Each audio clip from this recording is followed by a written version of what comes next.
Surprise.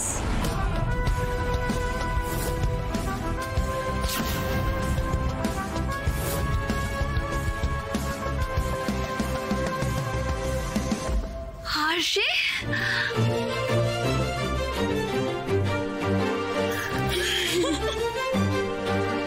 আচ্ছা, কেমন লাগলো গিফটটা? আমি ফিরে আসায় তুমি খুশি হওনি মধুদি? হ্যাঁ হয়েছে তো, খুব খুশি হয়েছি। আমি আসলে ভাবতেই পারিনি। আরে আরো ভাবতে পারবে না, যখন দেখবে এই একটা গিফট না, তোমার জন্য জোড়া গিফট আছে। এসো এসো এসো এসো।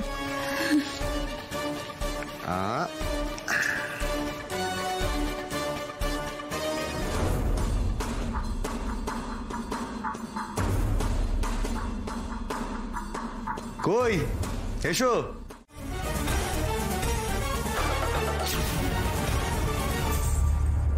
নিজের থেকেও বেশি ভালোবাসতাম তোকে, সব সময় আগলে আগলে রেখেছি রে। কি করলি? তুমি মারতে চাইলি আমাকে, ভাগ্যের জোরে বেঁচে গেলাম। তারপর ওরকম একটা নরককুণ্ডে নিজের বোনকে তুই পাঠিয়ে দিতে পারলি? তোকে মানুষ, বোনের নামে কলঙ্ক তুই একটা।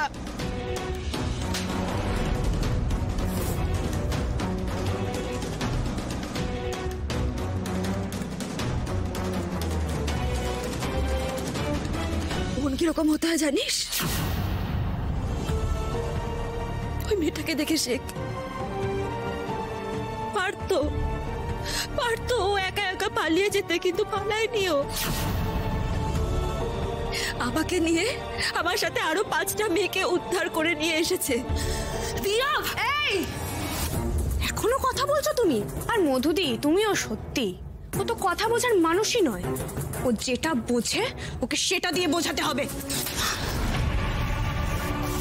এই জন্য আমার তোমাকে সন্দেহ হয়েছিল, পুরোটা আমার কাছে এখন পরিষ্কার হয়ে গেল। তুই তো ক্রিমিনাল গো।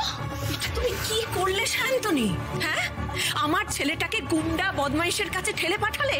ওর যদি কিছু একটা হয়ে যেত তখন সকল কিছু হতে দিতাম না আমি। কি বলে? তাহলে আমাদের ক্ষতি করে আমাদের লাইফটা শেষ করে দিতে চেয়েছিলে না? অসভ্য নির্লজ্জ মেয়ে।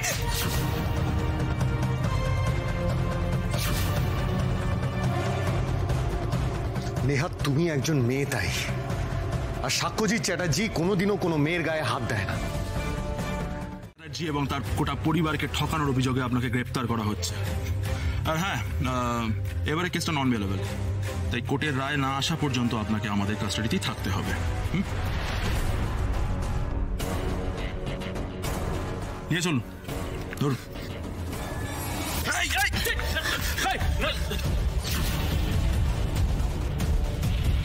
ভুল করছেন ম্যাডাম। আমি কেন জেলে পচে পচে মরবো? হ্যাঁ,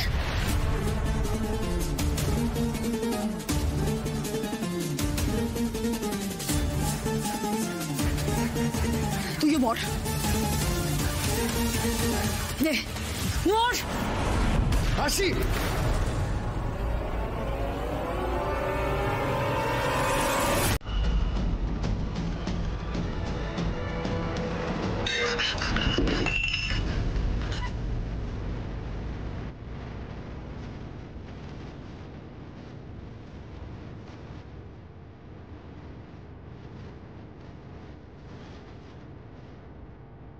ছাড়বো না, ছাড়বো না কাউকে আমি। একদিন না একদিন আমি জেল থেকে বেরোবো, সেদিন আমি তোমার লাইফটা হেল করে দেবো, সরকার করে দেবো তোমার জীবনটা আমি। আপনার মাথাটা না খারাপ আছে জানেন তো? আগে নিজে বাঁচুন, তারপর অন্যকে সাত সাতন্ত করবেন। অফিসার নিয়ে যান ওকে।